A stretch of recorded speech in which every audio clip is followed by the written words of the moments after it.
What's up, babe? You hear me? Yeah, can you hear me? I can hear you. 1 second. Can you see me? Yeah, I sure can, Ludwig. Loud and clear. Did you say Ludwig or Loudwig? Ludwig. Yeah, I don't watch any Ludwig. How's life going, buddy? Good. Yeah, I don't know. I've got some interesting stuff on the horizon. What's that mean? I can't give away too many details. Well, you. But I've got some interesting stuff going on in my personal life on the horizon. Well, don't. Now you're teasing us. I am. Maybe at the end I'll reveal it. Okay. Awesome. Looking forward to it. I guess I'm pretty thrown off. I'm pretty put off because it turns out that you were actually right. What was I right about? Vivek is a psychopath. Oh, shit. He hates white Americans. Wow. You got it. What do you think of all that? I saw you react to Sam Hyde's video. Yeah. What do you think? Do you think Vivek is... You think he's a psychopath? Vivek? No, he's just a business guy. I mean... Oh, no. He's a racist. He's an anti-white racist. Well, you know, that is a perspective that one person could have, but I don't think he's quite that. It's funny because the last time we talked, we spent like probably an hour going into Vivek claim, yeah. Yeah, bows and arrows. It all boiled down to whether or not knives, or what was it, knives or bows are a deadly weapon. You could have. This is my point. You could have just bypassed all of that and just showed me the videos of him as a pharmaceutical exec, smooth talking, and I would have been like, oh, wait a second, he's a big pharma guy, and he's just a fucking smooth talker. Wasn't that literally where he made all his money from? Doesn't he do like a... Yeah, but I had never actually seen the him on... I think he was talking to Kramer, or... Yeah, the finance guy, Kramer, I think his name is. Oh, yeah. And afterwards, I was like, oh, it's so obvious. He's just a slick talking fucking shit talker. I mean, these guys are all like billionaire dudes, right? Yeah, but that's what I'm saying. Why didn't you start with it? Why did we waste time doing all this logic stuff about law and bows and arrows and things when you could have just showed me the clip of him talking like a snake oil salesman?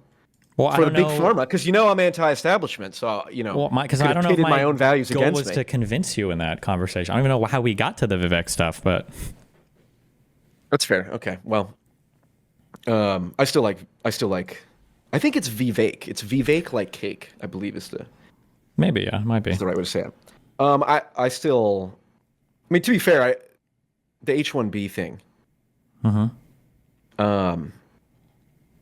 I mean, I'm for legal immigration, and if we're going to do it, we should do it with like a kind of a merit-based system to bring the best and brightest in. So in principle, I'm not against H-1B. I certainly think it's probably, it probably gets abused a lot, but... Which, hold on, careful, because you're going to start saying random things, and I need to know what we need to go into or not. Do you want to talk about immigration and H-1B stuff, or are you just here dropping bombs? Shit-talking.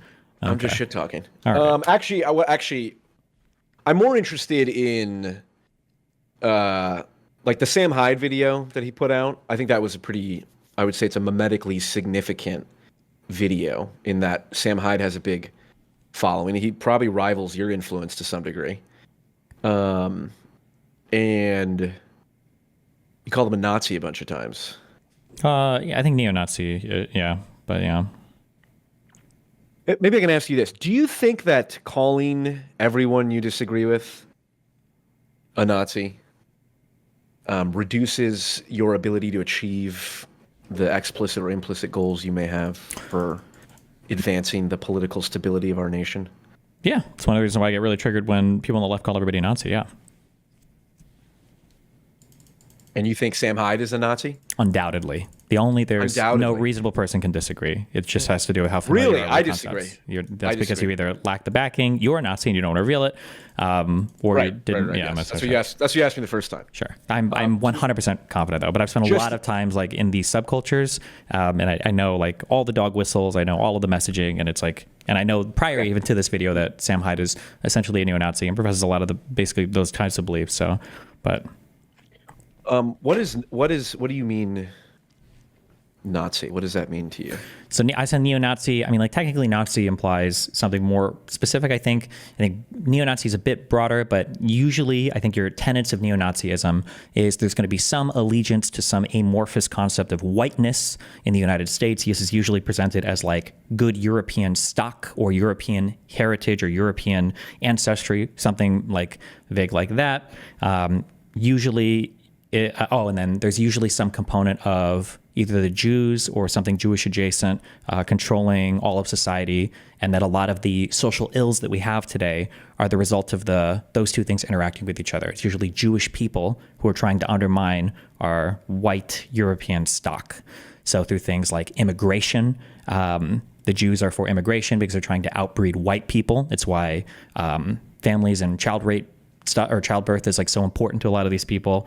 It's why Candace Owens and other people talk about like pornography being created by a Jew. The reason why they bring that up is because pornography is there to make the white man no longer want to breed, but just like jerk off all day. And there's a million of these things. But yeah, broadly speaking, those are like, I think like the two prongs of how I see the neo-Nazi stuff manifest in current politics, whatever the social online shit is. Okay, okay, there's like a bunch of different things. I mean, Nazis referred to a specific group of Hugo Boss wearing, military maniacs. So when you go to the extreme example, I mean, you could say like racist or anti-Semite or something. Well, yeah, but he's not just racist or anti-Semite. Yeah, I'm also saying like neo-Nazi. I think racist doesn't really capture it. But this is why it's supposed to be neo-Nazi, because Nazi implies usually something a little bit more specific, although sometimes they'll even call themselves Nazis, but this is why I say neo-Nazi, yeah.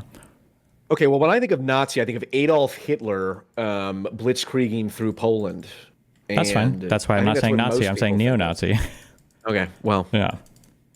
Okay, maybe there's enough distinction there. Fuck, I should write down what you said, because there's like three things.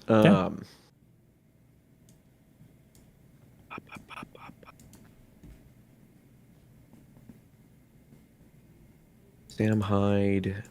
Okay, you said this is why they're very concerned with. Okay, actually, well, I'll start with this. You said these are why these people are concerned with birth rates and stuff. Mm-hmm. Right?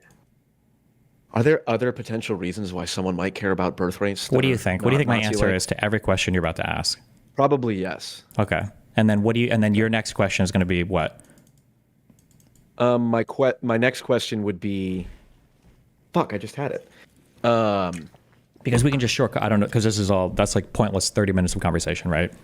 Don't you think there are legitimate reasons to be concerned with like pornography and birth rate? And I'm going to say, well, yeah, of course there are legitimate reasons to be concerned with it, and people that aren't not to be concerned with it, you're going to say, oh, well, how do you tell the difference between the two? And then I'm going to say, well, obviously it's an amalgamation of all these beliefs together, and it's the motivation for these beliefs. Then so we can like fast forward to that part. Yeah. Okay. Yeah. So a Nazi to me is someone who wants to kill Jews, who has as one of their goals the death of Jewish people. Do you think Sam Hyde has that as one of his goals? I don't think a neo-Nazi typically pushes for death. They usually just push for separation. But if it came to that, I'm sure they'd be okay with it. So like deporting everybody, or at least like removing their influence from society. Okay, so you do not think that Sam Hyde wants death to Jewish people? Right? I think if he had a button to push, he would do it. Absolutely, yeah. If you had a button to push to take out all the MAGA people, what would you do? Unfortunately, I probably wouldn't do it. But that opinion is getting closer to flipping every day. That's a hypothetical, I guess. Yeah. Well, that's interesting. Okay. Damn, there was one other thing you said. Well, I guess it's just, to me, there's a very obvious steel man of Sam Hyde that is perfectly reasonable. Which is, hey, I know the steel man. To be clear, you're not about to give a steel man. You're about to give a misinterpretation. But go ahead. How do you know? You said you're 100% sure that Sam Hyde is a neo-Nazi by your definition. Yeah. Has he admitted this, or has he pointed, or what is the evidence you have for this claim? He has the two prongs of neo-Nazism like firmly embedded in everything that he says. He very clearly believes in an overarching but completely evidenceless control that Jewish people have over society, and he fully believes that they're utilizing the levers of control there to undermine what true Americans are. And then he does this like what is he specific? Let's go there first. What does he specifically say about Jews controlling society? That Yeah. Jews exercise a disproportionate amount of control for their population size, that's indisputable. Do you think that's all that's being said? Well, I don't. That's what I'm asking. Because if that's what's being, because a lot of people will say, yeah, there's a lot of Jews in media, and there's a lot of Jews that run significant institutions or whatever. It's like that's indisputably, verifiably true. The Holocaust museums don't deny that. They provide reasons for that. Sure. Jews were often. What do you think I'm going to say to that? We can fast forward this whole thing too, right? What do you think I'm going to say to what that? else? What are you going to say? What has he said? What has he said about it? It's not that Jews have a disproportionate amount of power. It's that Jews exercise a disproportionate amount of power in the key areas of society to control finance and to control government and to control culture as a means to protect their in-group preferences and to undermine people that threaten them in the out-group. In this case, it's usually white people, and white people are defined as European ancestors. Yeah. Okay, the second half we'll come back to, but the first half, certainly Jewish people, if they're in a position of power, and let's say they're Zionist, right, which is what 90% of Jewish Americans, something like that. It's like, okay, how is it not unreasonable to say that then, as we agreed, Jewish people who make up a disproportionately large proportion of the positions of power in finance and media, then use that influence to advance their political goals that they happen to have, which would be the in-group preference of That's a very Israel, soft which is restatement. It's a very, very, very soft restatement of what I just said, and it's stripping away a lot of the important parts because it's not just advancing their interests. It's advancing their interests to the detriment of white people. That's why I just said let's come back to that second thing, because I actually would like to ask like a Nick Fuentes this question, but before we come back to that, certainly there is a softer, non-sinister way of pointing that out. Correct. If you didn't have the sinister underlying ideology, but he's a neo-Nazi, so he won't. That's not his feelings. But if you wanted to, you could say that Jewish people might have some preference towards things like Israel. Of course, everybody's going to advocate for their beliefs and the groups that they have in some way. But do they do that as part of some overlaid, like behind-the-scenes conspiracy? And do they do it to the detriment of the countries they're in, or to the other people that host them? Those are the neo-Nazi beliefs, right? Well, okay, let's unpack those one at a time, because you could say. I don't believe that. For example, I absolutely believe, and I don't. It sounds like you don't even. I don't know how anyone would disagree with this. As we just said, Jewish people make up a disproportionate amount of positions of influence, and because they're 90% Zionist or whatever, that they then channel their influence in ways that are supportive of Zionism. Sure. It's like, okay, indisputable. Is that to the detriment of like the United States? I would say yes, only because I don't, for reasons that are very straightforward. Like, I don't want to get in Middle Eastern wars on behalf of Israel. If Israel and Iran get in a military exchange, or fucking Turkey and Israel, the United States has no business being there. And that's a completely That might be your personal opinion, but that's a total non sequitur that has absolutely zero relationship to anything else that is being talked about right now, right? The United States could find that it's in the United States' interests to be involved in these things, right? Well, sure. It depends on who in the United States we're talking about. But what percent? Let's Sam Hyde. I don't know. Obviously, don't fucking know Sam Hyde, and he could very well be a Nazi, and he says some crazy shit. So to be I don't clear, happen to. He doesn't say anything. I haven't seen enough. Sure. To be clear, he doesn't say anything crazy at all. He said everything. Like, you can show me a thing, and I can predict. I can tell you exactly what he'll say. He's very, very predictably like just repeating neo-Nazi talking points. So I'm talking to these people for a long time. It's all okay. Nothing, Well, he's also a comedian, so how much it's like. Obviously, post-irony is problematic because it's like, well, am I being serious? Like, no, it's not. And you don't believe that. Nobody believes that. When people are joking, when people are using humor, we all know what they mean, and we all know what they're saying. We know why it's funny. The idea that just because somebody makes a joke, that all of a sudden we have no idea what they mean. Hallmark sign of autism is not being able to do that at all. Okay, well, I'm sorry. I'm assuming we're talking about people who have functioning brains, who don't have some kind of mental disability or ailment. Excuse me. Autism is a very powerful double-edged sword. Okay. I may or may not have it. I don't know. I asked my therapist point blank one time. Sure. And I don't. I think for somebody like Sam Hyde, who is ironic, quote unquote, who also does like non-neo-Nazi stuff, it is possible to think that he's joking when he says some neo-Nazi stuff. That is possible. I would say that. I thought that for quite a while. But when you dive into like his podcast stuff, or when you watch like his long-form stuff, it's very clear that he's a neo-Nazi. Okay, fair enough. Here's what I'll say. I get in trouble for saying fair enough too often. Okay. I haven't seen enough of his stuff. I guess I wanted to bring up the Sam Hyde thing as an entryway into the broader conversation. Sure. So I haven't watched enough of Sam Hyde. I watched that whole Elon. Did you watch the hour video or whatever? The Dear Elon one? Yeah. Yeah, I thought it was. I would give it a I'd give it a B plus overall. Okay. You didn't recognize that entire thing was like a love letter to neo-Nazism? I don't believe it was a love letter to neo-Nazism. Okay. So that's why I didn't recognize it as incredibly scary and disappointing, I guess, but that's where we are today.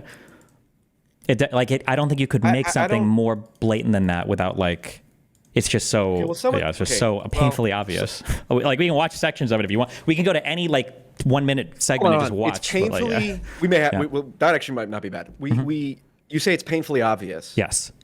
You understand there are just as many people who'd say it's painfully obvious that, for example, you are a psychopath who delights in people's deaths, jokes about killing Palestinians, so on and so forth. Okay. So what am I to do with that? I could link you 10 different debates I've had with crazy pro-Zionists where I've like adamantly argued the opposite position, like over and over again. I can say very clearly, like, oh, here's my stance. You can look at this right here. Well, fair enough. I guess, okay, fair enough. Do you think, if Sam Hyde was clearly shitting on, for example, people who have as one of their political goals the deportation of black people from the United States, would that then be decent evidence that he's not? Yeah, if I'd ever seen him argue against things that were clearly like not neo-Nazi in nature, then I'd be like, oh, okay, fuck, maybe this isn't, maybe I'm missing something, yeah. But all of his messaging is very consistently like neo-Nazi. How much Sam Hyde have you watched? A decent amount. I've spoken to the guy before. I think his content is really funny. Okay. Watched like a lot of his old stuff, Moms. I saw like the show on Adult Swim that he had. I thought a lot of it was funny before I knew he was a neo-Nazi. Okay. I think his thing with Ian, with iDubbbz was really funny, but you know. Oh yeah, I vaguely remember that. I'll just be honest with you, I'm mildly suspicious of your, what would you say? The degree to which you're in a bubble. Because last time I asked you about the Make America Healthy Again movement, the MAHA thing, and you were like, no, it's irrelevant. I have barely heard about this. And I think that was a one of several, but certainly a major factor that played into Trump's victory. Okay, I still don't think it was, but that's okay, fair enough. But this is my point, so that's why I'm not. Sure. Here, listen, if you want, let's do one time. We'll do this one time, okay? And I won't make you do it anymore because I don't want to get bogged down with it. I'm going to link you this. Just give me a random number from 1 to 46, and we'll go to any time period, and we can play until I hear something that's like a neo-Nazi. I did a video where I cited one of them. The point about America is not just a set of ideas. America is a people. Like that idea on its face, I agree with. That's fine, but that's meaningless. That's a pointless. Well, no, it's not meaningless. It is without greater specification, because somebody could mean the people of America is a diverse conglomerate of melting potted people that have come together to create a unique American culture, or it could mean America's people are the European white ancestry, the stock that came here that was great before. Yeah, no, you're right. I don't agree with that. Sure. Obviously, black Americans have been here since the beginning, so they're as American as anyone else. The idea that, you know, like fucking Lamar Jackson is not an American is the dumbest thing I've ever heard. Okay. Do you want to pick a timestamp, a random part here? We can just fast forward to it. Well, let's go. We'll go to that part. I think it's at. I only know because I just did the video recently. It was like maybe like 9 minutes somewhere around there. He timestamps it, I think. I'm just. Oh fuck! America I have not a people. The Twitter thing. Hold on. YouTube Sam Hyde Elon video. Dear Elon, you said he timestamps it. In the YouTube or. So I'm looking at. Human beings are interchangeable economic units. Is that the one you want to go to, or? Yeah. Click on that one. Okay. Us. Do you understand what's being said by that sentence? Human beings are interchangeable economic units. Yeah, it's liberalism. It just assumes that like cultural differences do not matter for the cohesiveness of a nation. Close. Do you know what There's a deeper thing here. This is a neo-Nazi dog whistle. So when you say human beings are... I don't believe... That's fine that you don't. It could be, but... I'm never changing my mind on this. I know, but I'll just say for the audience, right? Human beings are interchangeable economic units is supposed to be a satire or an attack against the liberal position of, well, any person could step into society and just be, part of that society, because liberals are idiots and they treat people like interchangeable economic units. But the reality is things like culture, the phenotype of culture is embedded in the DNA of every person. And the idea that a black or Indian person could step into American society and just become an American is ridiculous. That's what this is. I like what you did about saving 30 minutes of stuff. Let's I don't watch enough Sam Hyde, and he is too post-ironic for me to sit here and argue Nothing about in whether this or not Sam video Hyde. is post-ironic, just to be clear, but okay. Okay, fine. So, but I don't. Sam Hyde we can use as a discussion for the broader ideas here because I want to address the ideas. So fuck Okay. Sam Hyde is for this conversation. Is that fair? I guess. You said you did a video on this, though. Well, I did a video referencing the idea, the point about America as a people versus just an abstract set of ideas. Sure. So that idea, Sam Hyde said it. Throw Sam Hyde away. Now let's just talk about the idea of America is a people, not a set of ideas. Okay. I think there's validity to that. It's so vague as to be meaningless. Yeah, what does it mean? Sure. I think that well, culture is sort of vague and amorphous, the concept of culture. But I think a nation, a national identity, is something real, if difficult to define, and it's based on shared customs, shared narratives, a somewhat shared history. People can assimilate, and that's one of the best things about America, and I think that's why I'm for immigration, is because we have this idea of assimilation. But assimilation requires that people sacrifice their previous national loyalties to then put God's true chosen country as number one. Okay. So that, to me, that's what's wrong with that? I don't necessarily disagree. I don't know what you mean by sacrifice your prior countries. Well, I mean, Okay, people well- don't like their prior countries, but this has nothing to do with what Sam Hyde says. But I think Well, what you're saying is meaning like if you immigrate to the United States from a foreign country, I don't care where. My grandma was born on Ellis Island. I'm technically a third generation immigrant from Poland. So if you come from Poland, like assimilating to this country means, and there's no way to enforce this, but like in principle, assimilating to this country means when you vote, you're voting for things that are in America's interest instead of Poland's interest. Now, those often align, but if there was a case where they did not align, as an American, you would sacrifice your previous national loyalty and put the American interests ahead of that. maybe. And I don't know if that's ever the I think- expectation, but maybe. I guess it depends on how much in conflict you are, but yeah. But I think what constitutes people of the same identity or the same culture? It's very vague. It's like I talked to Stephen Wolfe. He's the author of The Case for Christian Nationalism, and he has ideas about ethnicity. And there's like an American ethnicity, and it can be multiracial. There's different aspects to it. He's very right wing, as you might imagine. He's for blasphemy laws. But the reason I'm even sympathetic to the idea of Christian nationalism as a concept that is different from how it's used by most people, or most people who call themselves Christian nationalists, is I think actually immigration, specifically the United States, can work a lot because Mexicans are very Catholic. That's a very common cultural touch point. Okay. And so having a common cultural basis, which I would consider religion being one of those, is important for a cohesive national identity. Versus, let's say you have a lot of Muslims who believe in implementing Sharia law, or a bunch of Christians who believe in blasphemy laws. Well, then now we have a clash now that reduces the cohesiveness of our identity. And so the point about people not being economic units that can just be interchanged, it's like if a bunch of Hold on, wait, stop. If you want to go to Sam Hyde stuff, then we're going to talk about Sam Hyde stuff. But I'm not going to let you swap in his stuff. Sam Hyde is a neo-Nazi. That's a neo-Nazi dog whistle. If you want to have your beliefs or ideas about how it works, that's fine. But you can't just swap in the neo-Nazi dog whistle afterwards and say, oh, look, you're not being charitable to his phrasing. You're just creating a whole cover argument for him that he would never make. He would never agree with you saying that a brown person can come in and just assimilate as easily as a white person if there was enough cultural touch points. He would never agree with that. And no neo-Nazi would. Correct. Yes. He never would. Sam Hyde's I have seen some of his stuff. Sam Hyde's a comedian. He hangs out with other comedians. Okay. And many of these comedians are black or Mexican or whatnot. You think Sam Hyde thinks that white people are superior as a race to blacks and Hispanics? Nope. That's the super childish way of viewing it, and it's one of the easiest neo-Nazi fight points because people will say that. They don't believe that somebody is superior or inferior to another person. They'll say they're different. Yes. Genetically, yes. Okay. I would say Nazi. This is my point about you keep saying Nazi. I'm saying neo-Nazi, but go ahead. Okay. I would say that is an autistic differentiation that has, from a vibes perspective, Okay. makes no difference in anyone's life, whether you say Nazi. Whoa, I don't mean Nazi. I just mean neo-Nazi. It's Sure, like, I'm just being descriptively accurate. if I'm not at trying work to, and I go, debate and whoa, convince whoa, you whoa, on I'm it, not a but- Nazi, everyone. Okay. I'm a neo. It's like, okay, but fine, whatever, fair enough. I mean, I can stop using the word if it's bothering you. That's fine, sure. well, it's the reason I'm interested in discussing this is because it's like,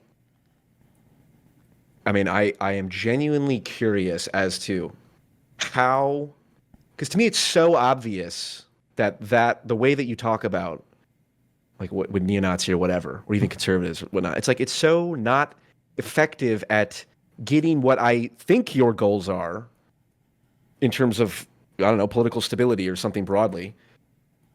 And I just don't understand that. So, but I agree. I'm not like, I don't think coming out here and debating you is going to change your mind. I guess, but I am interested in challenging it directly to hear how you say it. Like, because surely you understand. There's a balance between like how accurate you have to be when calling something out versus like how do you talk about the particular thing to be appealing to another audience.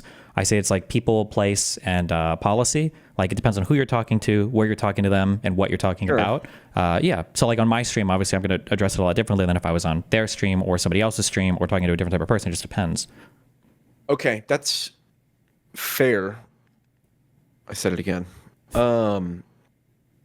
That's actually okay, because that might be an interesting difference between how we see it.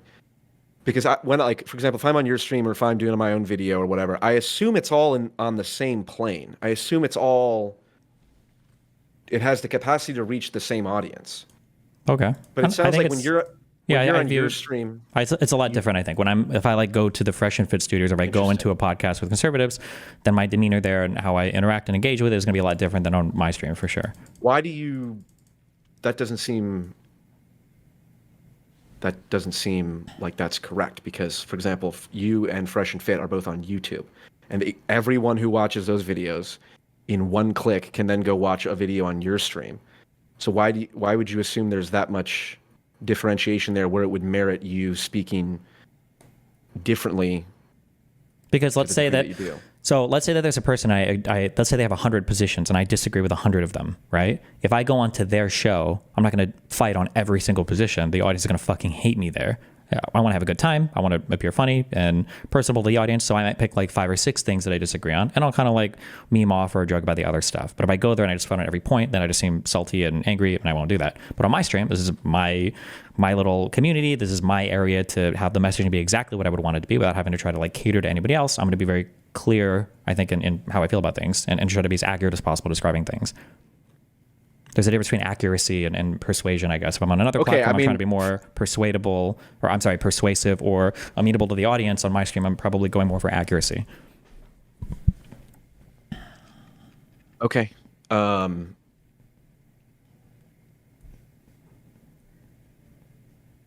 Yeah, I understand. That seems suboptimal given how much cross-pollination. Like I could, if I'm on TikTok and I see you on Fresh and Fit, I literally just go, Foom, and then there's a video of you on your stream. So if there's a disconnect in like how you're communicating, that seems suboptimal. Okay. I think it's pretty normal for most people. You act different in different environments. If I see somebody on one show, they might be a lot more formal than when they're on their own show. But is it okay? And I'm not. I guess I'm not trying to debate you. I'm trying to generally, because I obviously, as someone who has a YouTube channel, is interested in thinking about these things. Because the way I see it, it's like the online space. Nobody has just one interaction. Not nobody, but most people do not like watch one clip or one video of Destiny. Yeah. Most people who see your videos have seen other of your videos, or certainly videos of other people in the same space.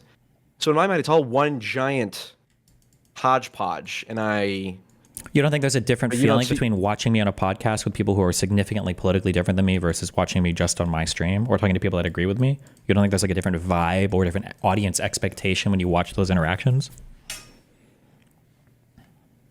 I mean, not really. Depends on what you mean by it. But like, when I talk to you or when I talk to Andrew Wilson, who are on utter opposites in maybe not every possible way, because you both are fucking assholes. It's like, I don't know. I'm not even saying that like you shouldn't change your message depending on who you talk to. You should change your message depending on who you're talking to some degree. Like the word, like even just down to the word, like liberal. Like to conservatives, liberal means left wing. But to progressives, it means the exact opposite. Liberal means neoliberal means right wing. Sure. So in some sense, it's like, well, if I know I'm talking to mostly progressives, I'm going to use the word liberal, which then, well, you said liberal here, but then you said, well, because I know they mean the opposite thing to different people. Sure. So or like, I won't use, like, if I'm talking to like right wingers or whatever, I'm not going to use the term feminism or like toxic masculinity. Like these are instant like brain shutdowns. Yeah. I mean, fair enough, but I guess it's just interesting to me because it's like you know full well that the same right wingers who you would go talk to on their podcast can then watch this conversation where you're saying, well, they're Nazis. Well, I don't mean, or sorry, neo-Nazis, not Nazis. And it's like, if you call me a neo-Nazi, I'm going to take it with the exact same connotation if you call me a Nazi. And if you say, well, but there's an important distinction there, I would say that's true to an autistic person, perhaps, and certainly you and me probably both fall into that category. But to the average person, I guess, which it depends on who you're trying to communicate to, like, because you are, I mean, my stuff can be sometimes pretty niche, so I accept that. Like, you know, I'll say something very autistic. But you have a giant platform. So do you view yourself as more mass media? Like you trying to appeal to someone who's never seen it come across your content before, or is it more? Yeah, but if I'm like the same exact kind of person I am right here, and I am that same person on No Jumper or on some far right area or some far left area, like I'm never, like nobody would ever listen to me. I would just come off as like hyper autistic and annoying and pedantic the whole time. So I'm probably, whatever I'm doing there, I'm just gonna make sure that I'm synergizing that community, that I'm like having a good time. Seems like I'm laughing. Like I'm gonna fight on like a few things, but like I'll try to find areas of agreement. Like that's generally the goal for being persuasive. You match right? the energy, you match the vibes, I guess. But yeah, well, I just like if you were on Piers Morgan, you probably wouldn't say all conservatives are artards, right? I don't think I might have. I think I'm calming down a bit now, but I'm not sure.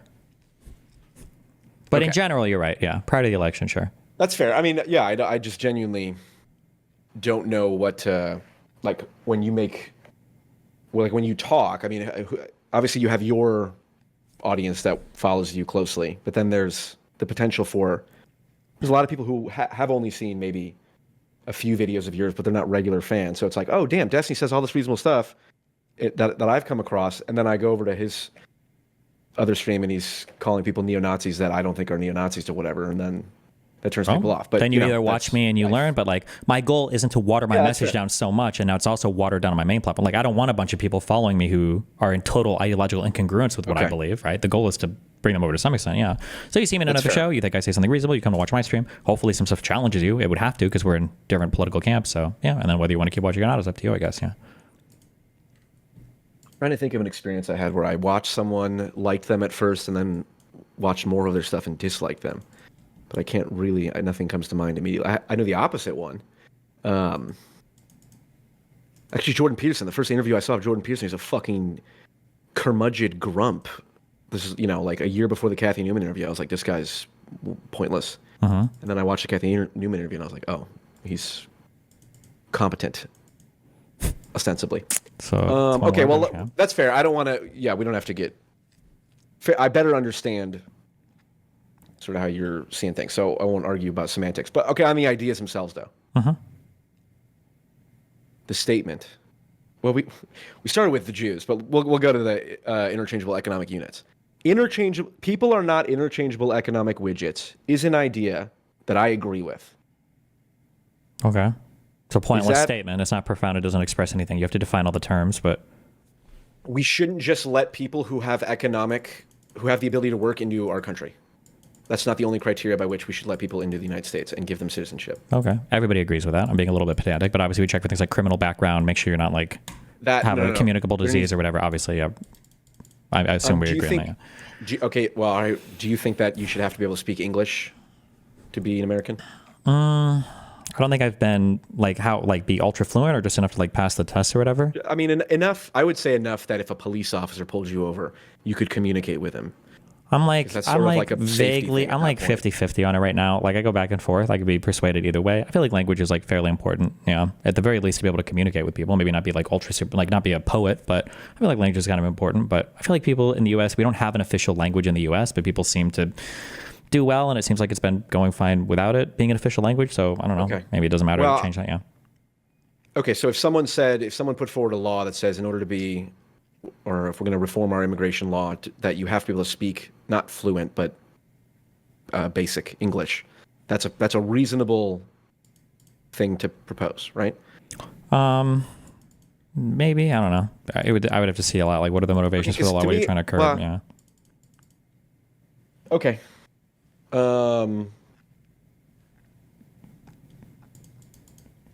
That's fair. Do you want to go back to Jews? Don't go wherever you want. What do you think of the meme Zog?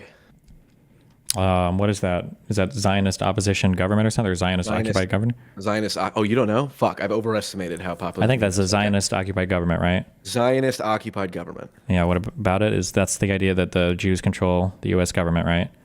Do you think there is no difference between I'm not asking you what do most people mean by this, but do you think that there is, just on the face of it, a reasonable or important distinction between Jew and Zionist? I mean, it depends on what kind of Zionist they are, I guess, right? Like, for example, Christian Zionists, the people who the evangelicals who say, well, Jews are God's chosen people, and this is a biblical decision for me to support Israel. I'm solely doing it on whatever it is, Exodus 7:5 or whatever it is. I will bless those who bless you. That's literally the religious justification that Christians have for supporting Israel, like as politicians when it comes to making foreign policy decisions. So those people are Zionists. Okay. That is utterly and categorically different from, for example, Norman Finkelstein or Gabor Mate or Dave Smith. Okay. And so I would say that it's very, in my mind, if you're worried about anti-Semitism, which I think is perfectly reasonable to worry about, especially nowadays, you want to normalize that distinction between Jew and Zionist and not just say, well, anyone who says The problem is we have Zionist to really define just what means Jews. Zionist means. That's the first huge hurdle that we have to do here. Someone who, yeah, fair enough. I mean, I would say someone who is broadly in support of Israel as a ethno-state. Okay. Like Yishai Fleischer, the guy who destroyed you over and over again in Israel. Okay. He says so under that explicitly, definition, so I think a lot of people would probably be Zionist. I would be a Zionist under that definition for sure. Yeah, okay. I'm not saying Zionism is evil in and of itself. It's an ideology, but it's different from being a Jew. Sure. Although this encapsulates almost like 90% of Jews, but I mean, there is a distinction, sure. You seem hesitant to acknowledge it. Hesitant to acknowledge it. That I just said it. That they're probably like 90% of Jews are. Yeah. The thing is, anytime you've developed like a category of thing that encompasses almost the entirety of a group, that becomes like highly suspect. But I mean, like there is a distinction between Zionists and Jews. Yeah. Sure. It's like what percent of black people vote Democrat? It's like 90. Is it really that high? I mean, Trump got the most votes or most black votes of it. It wasn't that high, so it's probably like 90%, isn't it? Okay. It's probably as many black people who are Democrat as there are Jews who are Zionists, but clearly there's an important distinction between Democrat and black person. Mm-hmm. So my point is, yes, of course, and obviously there's a ton of Zog is used by anti-Semites, no doubt, like people who hate Jews on the basis of their race and not their ideology or anything like that.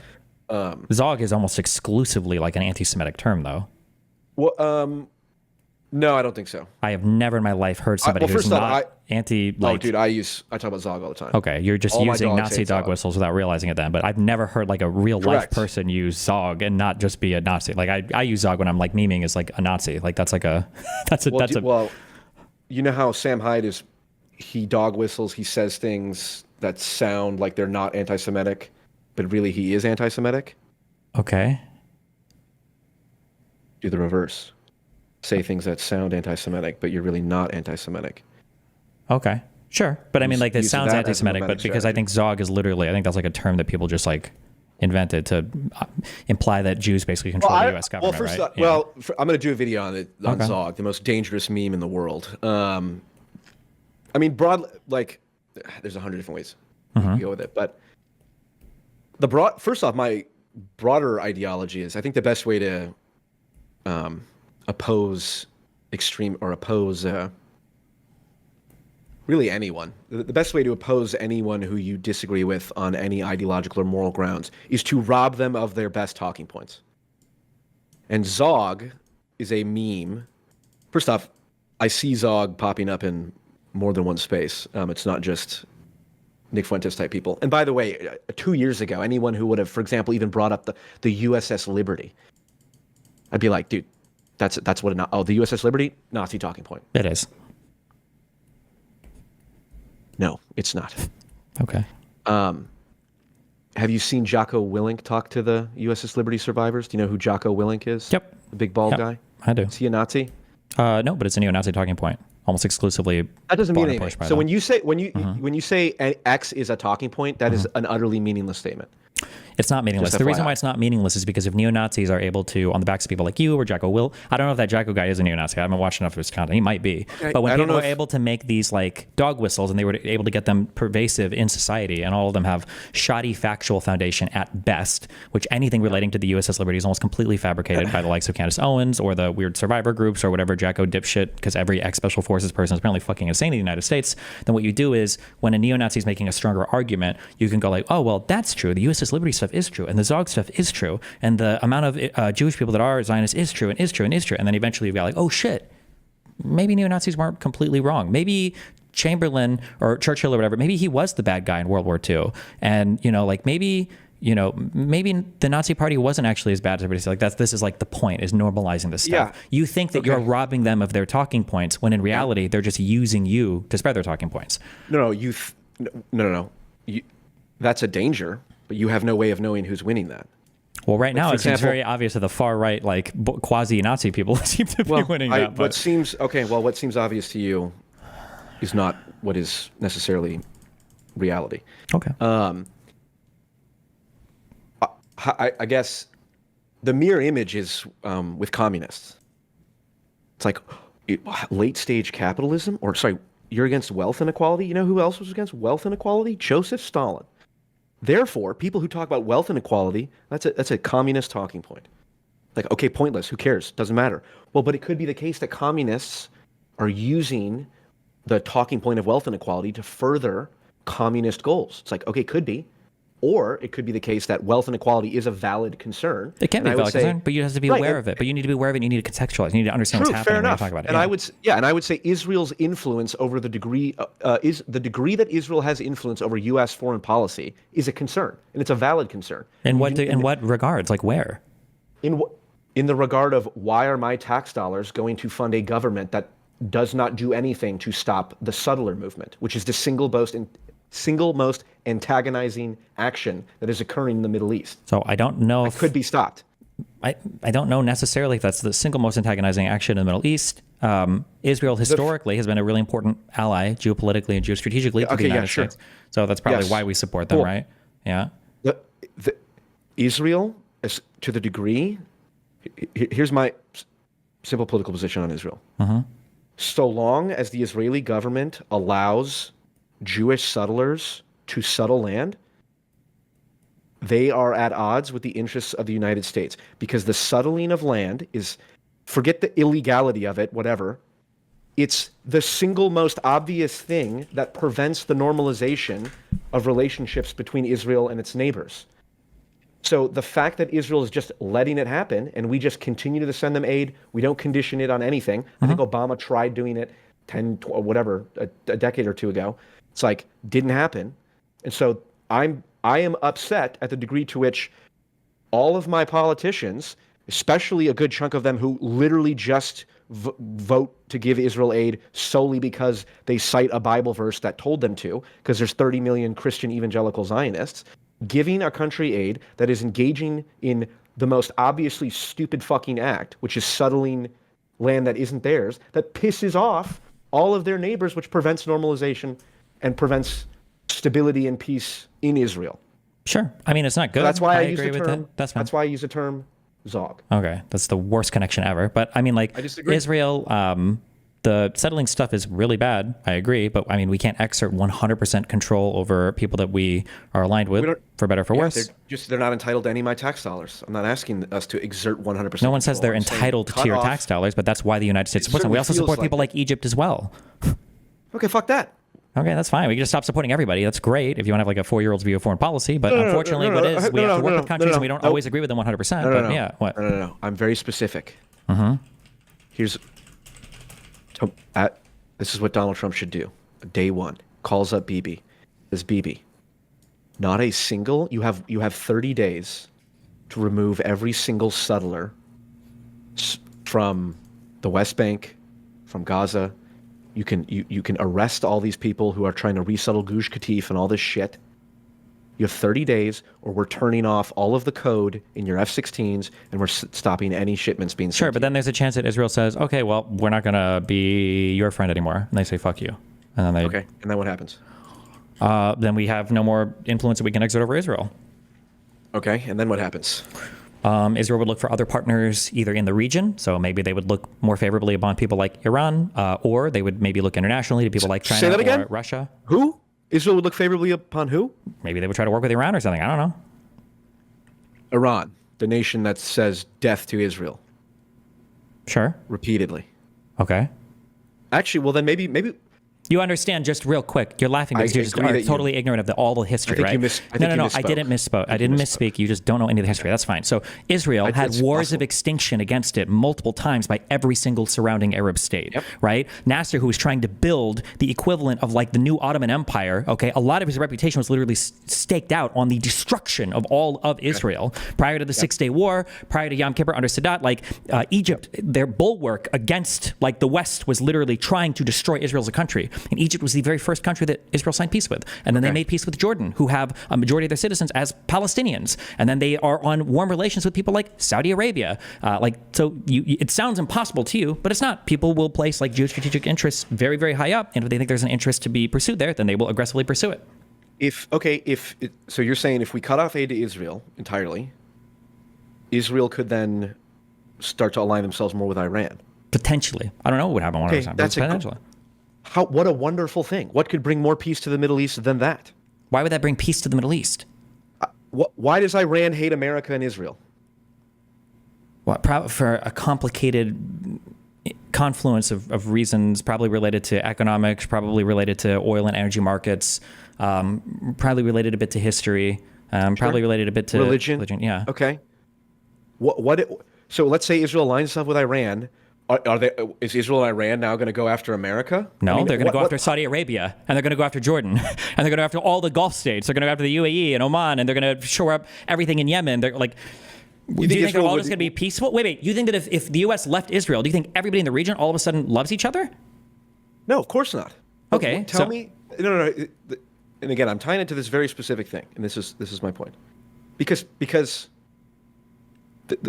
first off, we can speculate about what would happen hypothetically in the most complex region in the history of the world, till the cows come home. But let's just take this on principle. What you're saying is the U.S. relationship with Israel is so important that there's literally nothing Israel can do that would justify cutting off aid to Israel. Is that what you're saying? Do you think that's what I'm saying? No. Okay. I don't know why you said that. Sorry, it's a rhetorical. Okay, it's a fucking. It wasn't rhetorical. It was a waste of time. I watched a lot of Destiny. Sure, you're going to say like, oh, is there anything to do? And I can say, and then my thing is going to be like, oh, well, what if they were raping every single Palestinian? Right, so do you all think of I would those agree with that? And you say, well, no, probably not. So then what I would say, and where we would both wind up, is we would go, okay, so there's probably something Israel could do that would cause us to break relations with them, which is true. It just comes down to figuring out like what that point is. I think the settler issue is a huge issue. It's also an incredibly complex issue. Is it worth it to be allied with Israel given the complexity and the irritation of how they treat the Palestinians? I think we could exert more influence on them. I don't disagree with that. I think Bush might have been the last one. I don't even know if Obama did. Maybe he tried to a little bit. I think Obama tried to tie. Yeah, I don't think he did fuck all with it, though. I think Bush was actually sanctioning some settlers in the West Bank. Yeah, and I would say the reason that we don't do that is because Zog. Okay. I don't think no informed, reasonable person would dispute the claim that Israel exercises a significant and disproportionately large degree of influence over U.S. foreign policy. Okay, I totally don't think that's necessarily the case, but okay. You don't think that's true?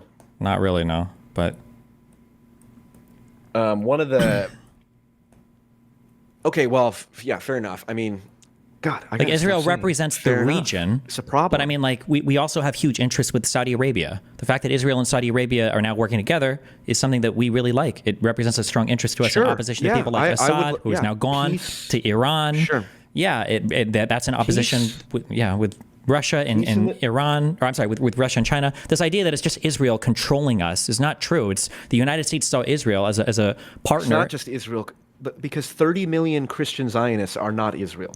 I don't think it was 30 million Christian Zionists were the reason why we supported Israel. I think initially the story was relatively inspiring, and then eventually they represented like a good partner to have in that region of the world because we were in opposition to other stuff going on there. It's why we supported the Mujahideen and the Afghan civil war. It's why we tried to, in the Afghanistan war, it's why we tried to support the British petroleum companies in fucking Iran before the Shah and all the shit would happen with the Iranian Revolution. Like, we have a lot of interest in that region. And conveniently, they tie back to Israel, and we can help Israel because they can help us kind of in helping like those interests. But it wasn't like one day Israel was like, America, come to the Middle East. Like, no, there were a lot of legitimate interests in that region, and Israel's a really strong partner there.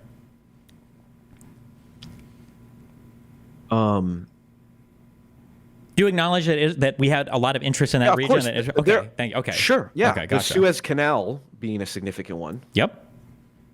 And I'm sure there's many, and I'm incredibly ignorant on this issue. But what I do know as a voting citizen in this godforsaken democracy we call America, that I do not want to vote or support any politician, one of my political issues is I would like someone to say, we're cutting off aid to Israel if they do not take action to stop the settler movement. Okay, that can be your position. Biggest thing. Yeah, and I use the meme Zog to refer to that. Okay. Now you say, but Paul, that puts you at risk of furthering anti-Semitic talking points. True, conceptually.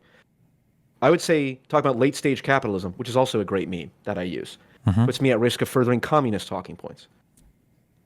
But as you rightfully, in principle, worry about someone like Sam Hyde, who uses non-anti-Semitic terms when he's really anti-Semitic, and that's an effective way of furthering anti-Semitism. Just as a quick thing, like Zog you can do the total reverse. Yeah, so Zog is way, way more down the road than late-stage capitalism is, but I mean, principally, I understand what you're saying. Really. It's absolutely okay. The word Zionist-occupied government means that, hey, almost all of our politicians are overwhelmingly influenced by Zion, or call themselves Zionists, or are Zog heavily influenced by doesn't even Zionists. imply. Zog explicitly states that Zog is a three-letter Zog. Yes, acronym. the ideology, the concept of Zog explicitly states that Israel is controlling America to the detriment of Americans. That's what Zog means.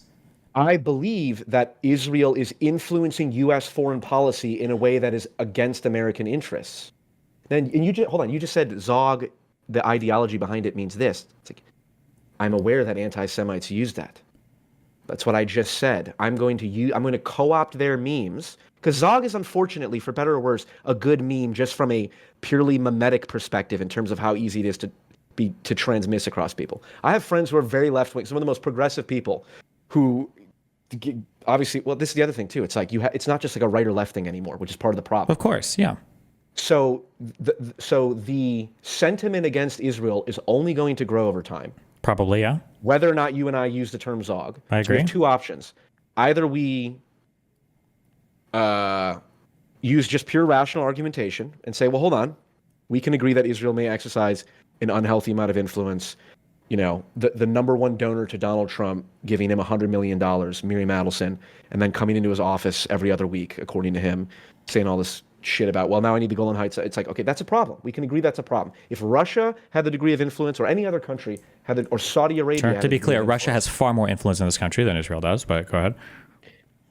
We disagree on that. And there's Okay, you would absolutely just no be way to prove absolutely that. and completely and totally factually incorrect. But Destiny, I think you are absolutely and totally factually incorrect about that claim, and you have Okay. no evidence to support I that do. claim. I would point to something like the Mueller indictments that show that Russians operate fictitious companies in the United States and that they are so pervasive that they will literally stage both ends of demonstrations. I will point to the fact that's that one some of our example. election outcomes might have been influenced by the fact that the Podesta email hack was done at the behest of the hacker Guccifer 2.0, who was literally a fucking Kremlin operative. I would point to the fact that people within Trump's own campaign, Trump, the president of the United States, was working alongside Guccifer 2.0 as alleged in indictments and convictions, but he didn't even testify. That was Roger Stone. I would point to the fact that other people that worked in his 2016 campaign, like Paul Manafort, were working with pro-Russian candidates and getting paid under the table. I believe it was Manafort, and I think it wasn't Yanukovych. It was it might have been Yanukovych. That these were things that he was convicted for, and Trump pardoned before. I would point to. That's good. 4 is good. Okay.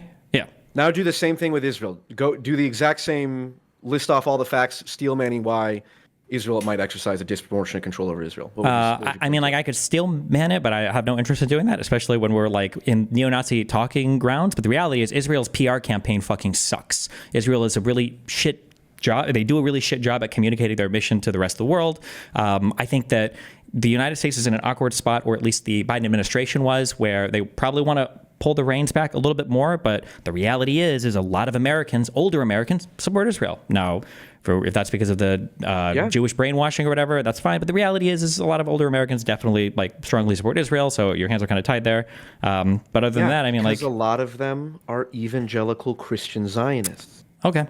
You don't think that? Which Do you think that? again You don't think? You don't think reaffirms that? my point. You don't think that any of the? You don't think that the story of Israel or the idea of like a singular democratic country in the Middle East or whatever that wasn't like an inspiring story for post World War II Cold War Americans? Of course, Okay. it has archetypal draw to it. So Sure. so did Nazi Germany and Communist Russia and the American West. Every story conceptually has like, well, wouldn't it be nice if a strong man came and remade the German people great again? So I think that was a bigger reason why we started to support Israel in the 70s and why so many old people have favorable views of it, more than like any religious reason. Yeah.